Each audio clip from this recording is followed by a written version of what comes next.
जय हिंद। हिंदी की online class में आपका स्वागत है। मैं अभिषेक त्रिपाठी। आज हम बात करेंगे कारक पर। तो आज का हमारा जो विषय है वह है कारक।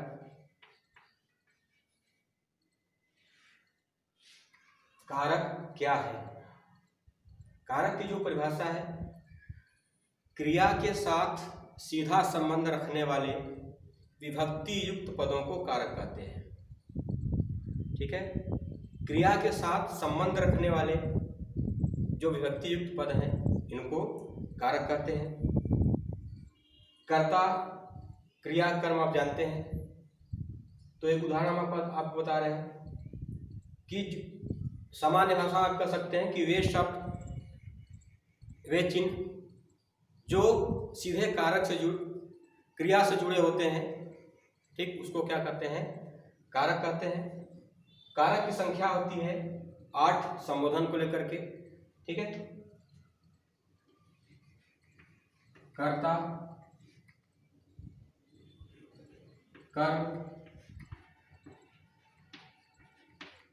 करण, संप्रदान, अपादान,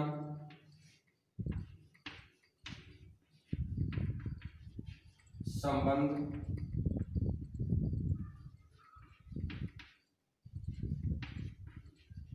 अधिकरण, इसके बाद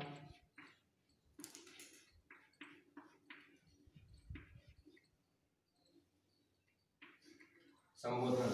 ये आपके 1, 2, 3, 4, 5, 6, 7 और 8 कारक हो गए। ठीक ना?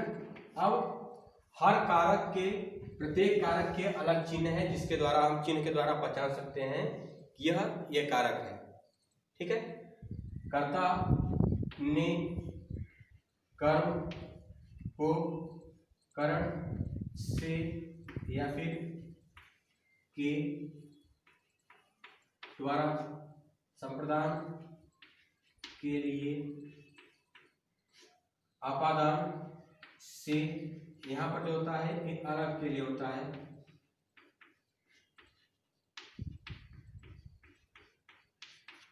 संबंध का, की, के, रा, री, रे, ना, नी, ने, अधिकरण में, पर, पै, संबोधन ए, अरे, रे, हो। ठीक है, यह है आपका कारक और चिन्ह।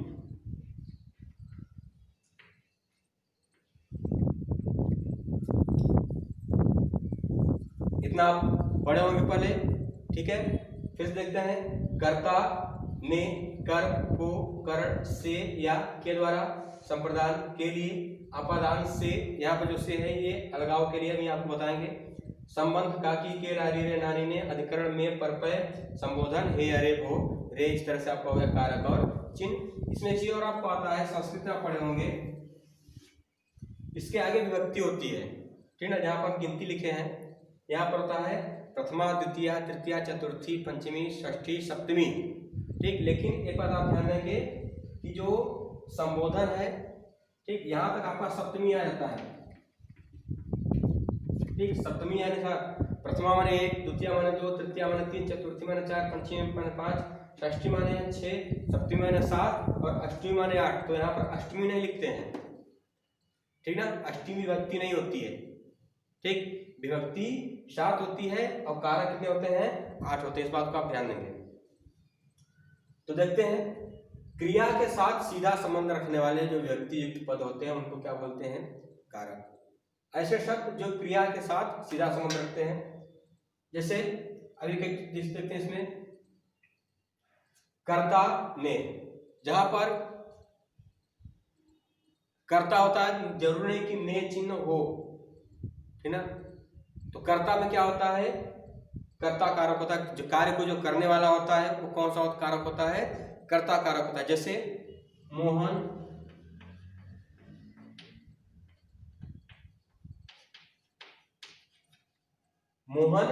पढ़ता है, इस वाक्य में कर्ता कौन है, कार्य को जो करने वाला है। कार्य कौन सा हो रहा है, पढ़ने का कार्य हो रहा है।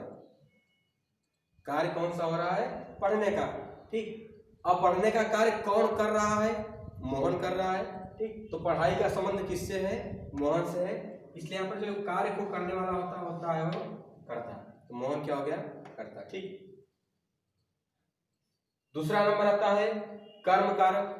कर्म यानी कि क्रिया के व्यापार का फल जिस पर पड़ता है या कर्ता जिसको चाहता है, ठीक। कर्तृ कर्म संस्कृत में का सूत्र है, ठीक है, आपको हिंदी में समझना है। तो कर्ता जिसको चाहता है, ठीक है, या फिर क्रिया का जो व्यापार उसका फल किस पर पड़ता है, ठीक है, क्रिया का प्रभाव जिस पर पड़े वो क्या होता है, कर्म होता है। जैसे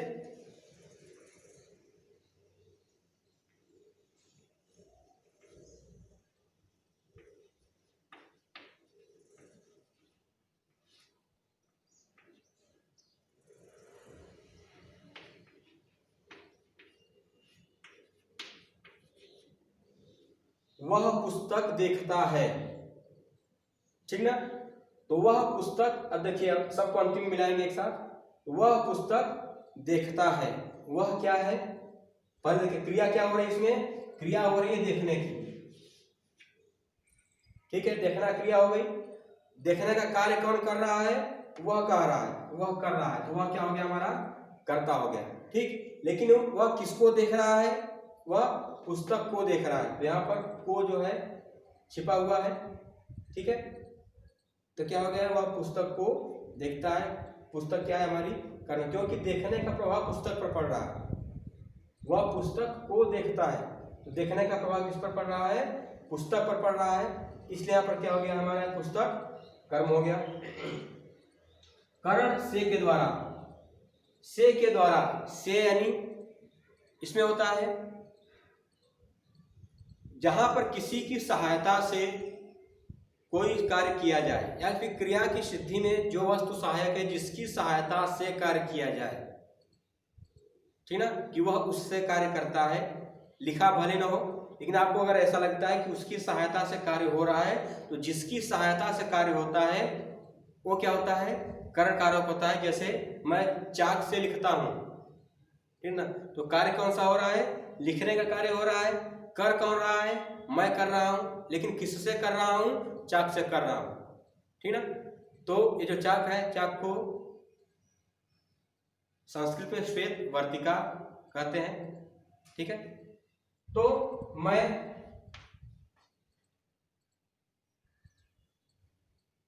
पैर से चलता हूं,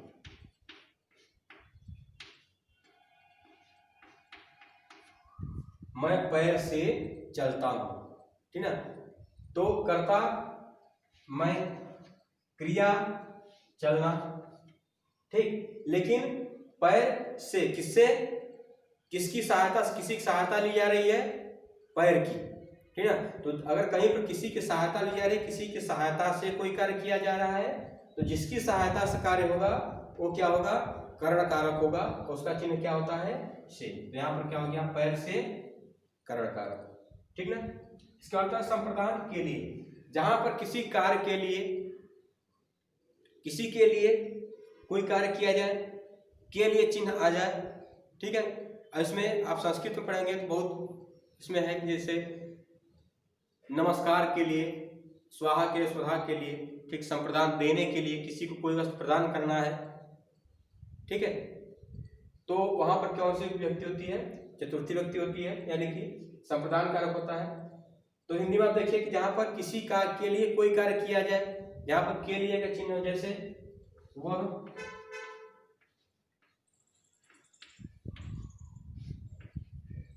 पढ़ने के लिए आता है, वह पढ़ने के लिए आता है, ठीक ना। यहाँ क्रिया क्या हो रही है, आना, वह पढ़ने के लिए आता है, तो आना उसकी क्या है, क्रिया है, ठीक है। कर्ता कौन है, वह है।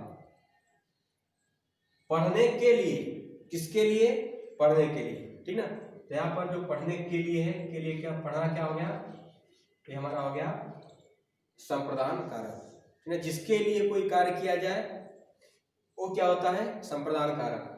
अपादान कारक देखिए थोड़ा ऊपर नीचे हो गया है, ठीक ना, आप उसको देख लेंगे। अपादान से अलग, अलग के अर्थ में देखिए यहाँ पर, यहाँ विषय है, यहाँ विषय, तृतीया में विषय होता है और पंचमी में विषय होता है। लेकिन ध्यान देंगे आप लोग कि तृतीया का जो से होता है, यानी कि जो करण का से होता है, करण का से सहायक होता है। जहां पर किसी की सहायता से कोई कार्य किया जाता है वहां पर करण कारक होता है। लेकिन जहां पर कोई किसी से अलग होता है, ठीक है, जैसे वह घर से विद्यालय आता है या फिर विद्यालय से घर जाता है, तो यहाँ पर दोनों अलग हो रहे हैं। जैसे मैं विद्यालय से घर जाता हूं तो मैं विद्यालय से अलग हो रहा हूं, ठीक। गंगा हिमालय से निकलती है तो गंगा हिमालय से निकले तो हिमालय से अलग हो रही है। वृक्ष से पत्ते गिरते हैं तो वृक्ष से पत्ता गिर रहा है, अलग हो रहा है, ठीक। तो यहाँ पर भी से चिन्ह है, से शब्द आया है, से वर्ण आया है, तो से होने के बाद यह क्या है, अपादान है। क्यों, क्योंकि यहाँ पर जो से है वह अलगाव के लिए, ठीक, पृथक होने के अर्थ में है। तो जहां पर अलगाव का अर्थ हो, अलग होने के अर्थ में हो, वहां पर अगर से आता है, ठीक, आप शब्द को पढ़ करके, बात को सुन करके समझ सकते हैं कि यहाँ पर जो से है अलग होने के लिए आ रहा है कि किसी की सहायता करने के लिए आ रहा है, ठीक है। यहाँ पर अलगाव का चिन्ह आएगा, जिसे वह घोड़े से गिरता है, वह घोड़े से गिरता है। इसमें क्या कर रहा है, क्रिया क्या हो रही है, गिरना, गिरता है। कौन गिर रहा है, वह गिर रहा है, ठीक। कहां से गिर रहा है, घोड़े से, ठीक ना। तो जिससे अलग हुआ जाए उसमें पंचमी विभक्ति होती है, ठीक ना। जैसे एक स्थिर होता है, इसका सूत्र है ध्रुवम पाय अपादानम, अपादाने पंचमी, ठीक। कि जगह अगर कोई वस्तु, दो वस्तुएं हैं, अगर कोई अलग हो रहा है और अलग होने में एक वस्तु अगर स्थिर है, एक जगह पे टिका हुआ है और दूसरा उससे अलग हो रहा है, ठीक। तो जो स्थिर है, जैसे वृक्ष से पत्ता गिरता है तो इसमें अलग कौन हो रहा है, वृक्ष की पत्ता, इससे पत्ता अलग हो रहा है, वृक्ष अपने जगह पर है, ठीक ना, वृक्ष नहीं हिल रहा है, वृक्ष अपने जगह पर है। अब पत्ता उससे गिर करके उड़ गया, नष्ट हो गया, कहाँ चला गया, ये उसकी अलग बात है। तो जो अलग हुआ उससे मतलब नहीं है, जो स्थिर होता है, जो अपने जगह पर टिका होता है, उसमें पंचमी विभक्ति होती है। आइए बात समझ में, आगे चलते हैं। संबंध कारक, संबंध काकी के रारी रे नानी ने, ठीक। जहां पर किसी से किसी का संबंध बताया जाए, ठीक, यह इसका है, इसकी है, इसके हैं, ठीक। मेरा, देखिए काकी के, का यानी कि इसका, की माने इसकी, के माने इसके, ठीक। यह घर किसका है, ठीक। यह पुस्तक किसकी है, यह किसके पापा हैं, ठीक। का के चिन्ह आ गया, रारी रे, ठीक। मेरा, मेरी, मेरे, जिस तरह से काकी के, मेरा, मेरी, मेरे, उसी तरह से नानी ने। तो जैसे वह मोहन का घर, ठीक। किसका घर है, मोहन का। यहाँ पर कौन सा चिन्ह आ गया है, का, काकी के। कोई इसी तरह से अन्य जो उदाहरण होंगे जहां पर इस तरह के चिन्ह आते हैं वो क्या हो जाएगा, संबंध कारक। अधिकरण में पर आधार्य अधिकरणम, इसमें होता है कि आधार क्या है उसका, ठीक है, वह कार्य कहाँ हो रहा है, कार्य होने का आधार क्या है, ठीक। में, पर, ठीक है। आधार मतलब होता है बेस, ठीक। वह कार्य किस जगह पर हो रहा है, किस चीज पर हो रहा है, उसको क्या कहते हैं, आधार। जहां पर आधार होता है, जो चीज आधार होता है उसमें क्या होता है, अधिकरण कारक होता है। या जिसके ऊपर कोई कार्य किया जाए, जिसमें कोई कार्य किया जाए उसमें क्या होता है, अधिकरण कारक होता है। जैसे मैं घर में हूँ, ठीक, मैं घर में हूँ, कहाँ हूँ, घर में, ठीक। तो मेरा ठिकाना क्या है, मेरा आश्रय क्या है, घर, ठीक है। तो हूँ माने रहना, ठीक। मैं घर में हूँ या फिर मैं घर में रहता हूँ, ये भी आप कर सकते हैं और आसान हो जाएगा आपके लिए। मैं घर में रहता हूँ, तो मेरी क्रिया क्या है, रहना, रहता हूँ। कौन करता है, मैं रहता हूँ, कहाँ रहता हूँ, घर में, ठीक। तो मेरा जो ठिकाना है, मेरा जो आश्रय है, ठीक, वो क्या है, अधिकरण कारक है। अर्थात घर में क्या है, अधिकरण कारक लगा है। संबोधन माना होता है बुलाना, संबोधित करना, पुकारना, जहाँ पर किसी को संबोधित किया जाए, बुलाया जाए, ठीक, नाम लेकर के बुलाया जाए, संकेत करके बुलाया जाए, ठीक है। तो वहां पर क्या होता है, संबोधन कारक। जैसे हे राम, यहाँ आओ, ठीक, अरे यह क्या हुआ, संबोधित किया जा रहा है। इस तरह से हमारा क्या हो गया, कारक चिन्ह। अब देखिए एक लाइन के बाद, पहला आपको यह याद करना है कि कारक चिन्ह, ठीक है। अगर आपको कारक चिन्ह याद है, ठीक है, तो आपके सामने कोई भी उदाहरण आता है या कोई वाक्य आता है, उस चिन्ह में आप देखेंगे, उस वाक्य में आप देखेंगे कि निम्नलिखित में से कौन सा कारक चिन्ह उसमें लगा हुआ है, ठीक है। तो जो कारक चिन्ह है, ठीक, वह कारक चिन्ह किस कारक का है, ठीक। जैसे के लिए, किसी भी वाक्य में आ गया के लिए, ठीक है, वह खेलने के लिए जाता है, तो किसके लिए जाता है, तो जिसके लिए जाता है वो क्या होगा, उसमें संप्रदान होगा। तो खेलने के लिए जाता है तो संप्रदान क्या है, खेलना है, ठीक है। तो इस तरह से ये आपका हो गया कारक चिन्ह। अब देखते हैं इस पर कि क्रिया के साथ सीधा संबंध, जैसे आप पहली परिभाषा बताए थे कि क्रिया के साथ सीधा संबंध जिसका है, ठीक है, तो सब क्या, जो क्रिया है सबके अंत में है, ठीक। पढ़ता है, खेल, देखता है, चलता है, आता है, गिरता है, रहता है, हूँ, ये सब क्या है, क्रियाएं हैं। अब इनका संबंध, मोहन पढ़ता है, पढ़ने का संबंध मोहन से है। देखता है, किसको देखता है, पुस्तक को देखता है। चलता है, किससे चलता है, पैर से चलता है। आता है, किसके लिए आता है, पढ़ने के लिए आता है। गिरता है, किससे गिरता है, घोड़े से गिरता है, ठीक। वह मोहन का घर है, घर है किसका है, मोहन का है। मैं घर में हूँ, मैं कहाँ हूँ, घर में हूँ, ठीक ना। तो यहाँ पर जो पढ़ता है, पुस्तक है, पैर, पढ़ना, घोड़ा, मोहन, घर, ये सब क्या है, कारक है, ठीक। उनके आगे सबका चिन्ह दिया हुआ है, ठीक। तो पढ़ता है, मोहन कर्ता कारक है, पुस्तक कर्म कारक, ठीक है। पैर से कर्ण कारक, पढ़ने के लिए संप्रदान कारक, घोड़े से गिरता है अपादान कारक, मोहन का घर है संबंध कारक, मैं घर में हूँ अधिकरण कारक, हे राम यहाँ आओ संबोधन कारक, ठीक। तो इसका जो है आप अभ्यास करिए, पहले कारक चिन्ह याद करिए। कारक चिन्ह याद होने के बाद आप वाक्य में कारक चिन्ह में पकड़ करके बता सकते हैं कि निम्नलिखित में कौन सा कारक लगा हुआ है। बात समझ में आ गई? अगर आपको कहीं पर कंफ्यूजन आ रही है, कोई दिक्कत समस्या आ रही है तो आप कमेंट करके पूछ सकते हैं। जय हिंद, जय भारत।